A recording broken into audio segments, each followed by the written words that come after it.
안녕하세요. GTS 국사. 오늘은 우리 일제강점기 첫 번째 시간 되겠습니다.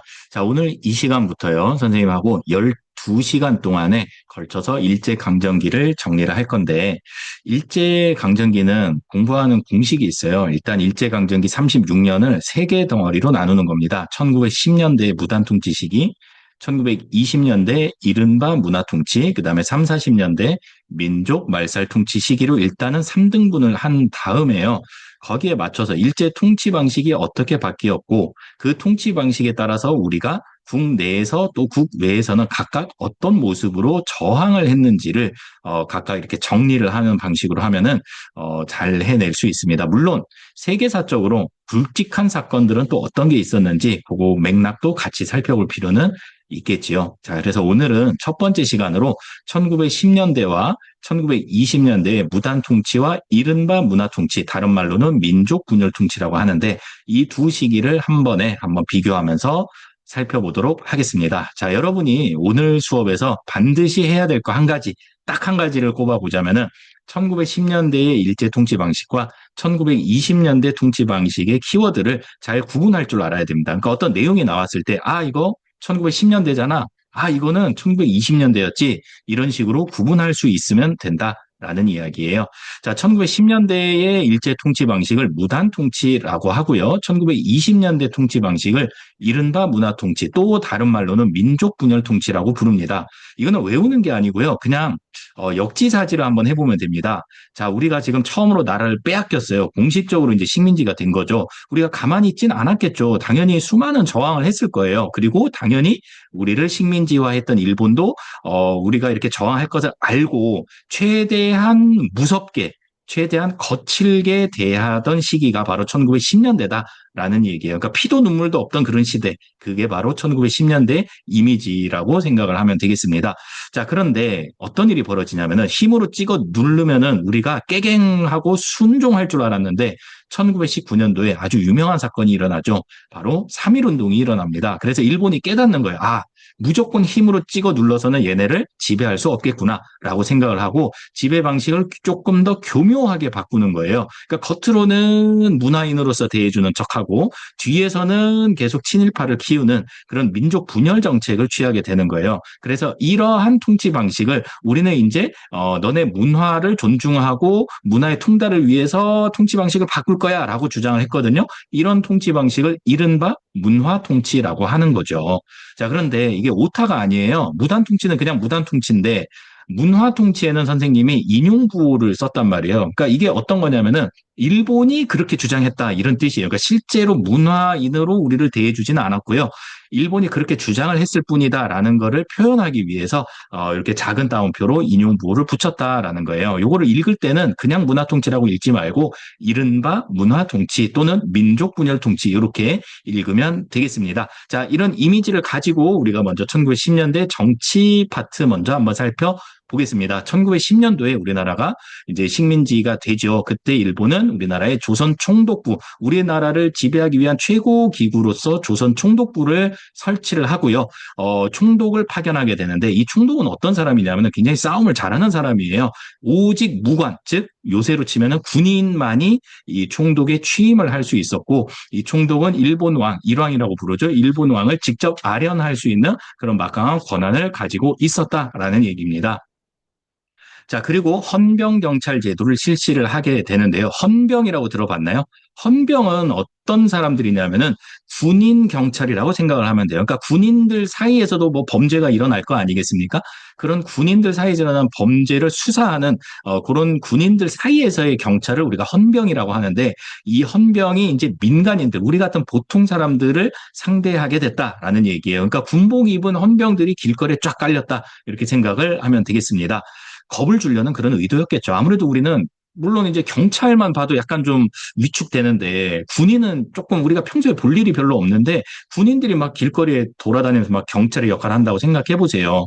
조금 위축됐겠죠. 그리고 심지어는 이들은 재판 없이도 처벌할 수 있는 직결 처분권을 가지고도 있었고요.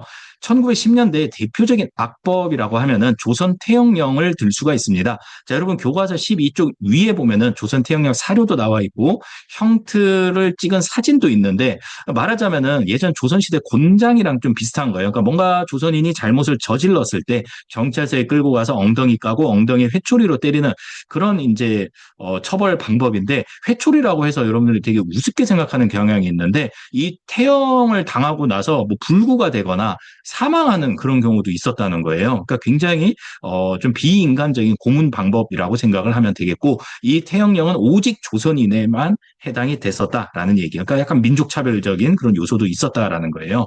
이때 나온 말이 역시 조선 것들은 맞아야 정신 차리지 이런 말이 이때 막 유행을 했다라는 썰이 있습니다. 그래서 아유 이 새끼 맞아야 정신 차리지 이런 말 우리가 요새도 가끔 장난으로 쓰는데 이것도 다 일제 잔재다라고 생각을 하고 좀 사용을 안 하면 어떻겠는가라는 생각이 듭니다.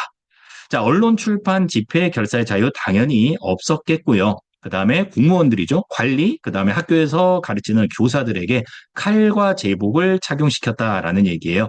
교사에게 왜 칼을 차게 했을까요? 그렇죠. 바로 어릴 때부터 겁을 주기 위한 거예요. 막 군복 입은 군인같이 생긴 선생님이 이렇게 앞에서 막 수업을 하다가 꾸벅꾸벅 졸아요, 학생이. 그러면은, 야, 졸지 마. 이렇게 하는 게 아니고, 군인처럼 뚜벅뚜벅뚜벅 걸어가가지고 바야로 이러면서 칼 한번 뺐다가 집어넣으면은 좀 얼마나 충격적이에요. 그 트라우마. 어릴 때 그런 트라우마를 갖고 있는 학생들이 나중에 어른이 됐을 때 길거리에 깔린 그런 이제 제복 입은 그런 헌병들을 보면은 뭔가 이렇게 좀 위축 더 되겠죠. 그래서 그런 효과를 노렸다라고 생각을 하면 되겠습니다. 그러다가 3.1운동 이후에 변화된 이른바 문화통치 시기는 어떤 변화를 겪게 됐는가, 그거를 한번 살펴보겠습니다. 자, 오직 무관만이 취임할 수 있었던 총독의 자격 조건을 좀 풀어줍니다. 그래서 이제는 문관, 즉 군인이 아닌 일반 사람들도, 그러니까 뭐 일반 고위 공무원이겠죠. 예, 그런 사람들도 이제 총독이 될 수 있다라고 법을 바꿉니다. 자, 그리고 헌병경찰 제도 대신에 보통경찰 제도를 실시하게 되고요. 조선태형령 요거 폐지합니다. 언론 출판 집회 결사의 자유를 일부 허용을 해서 이때 우리나라 유명한 신문 지금도 계속 나오고 있죠. 조선일보, 동아일보가 이때 처음으로 발간이 됩니다. 자, 관리 그다음에 교사에게 칼과 제복을 착용하게 했던 것도 다 폐지를 하게 되는 거고요. 그래서 여기서 한 가지 여러분들이 키워드를 가져가야 돼요. 학교의 교사가 칼을 차고 있었다라는 단어가 나오잖아요. 이거는 무조건 1910년대에만 해당이 된다. 조선 태형 어찌고저찌고 이런 거 나오잖아요. 이거는 오직 1910년대만 해당이 된다. 이런 식으로 우리가 구분을 할 수 있다라는 얘기예요. 몇 가지 팁을 준 거예요. 이런 식으로 여러분들이 좀 기준을 잡고 구분을 할 줄 알면 되겠습니다. 실제는 어땠을까요? 지금 왼쪽에 있는 부분은 일본이 그냥 그렇게 뭐 법을 바꾸고 했다라는 얘기고 실제로는 어땠을까요? 좀 달랐겠죠. 표리부동했겠죠. 그래서 문관 총독이 임명될 수 있는 근거를 마련하긴 했으나 일제강점기가 끝나는 그 순간까지 단 한 명도 문관 총독이 온 적은 없었다라는 얘기고요. 보통 경찰 제도로 전환을 했으나 오히려 경찰 인원, 그다음에 경찰서의 예산은 더 증가하는 모습을 보입니다. 그러니까 통제는 더 많아졌다 이렇게 볼 수 있겠습니다.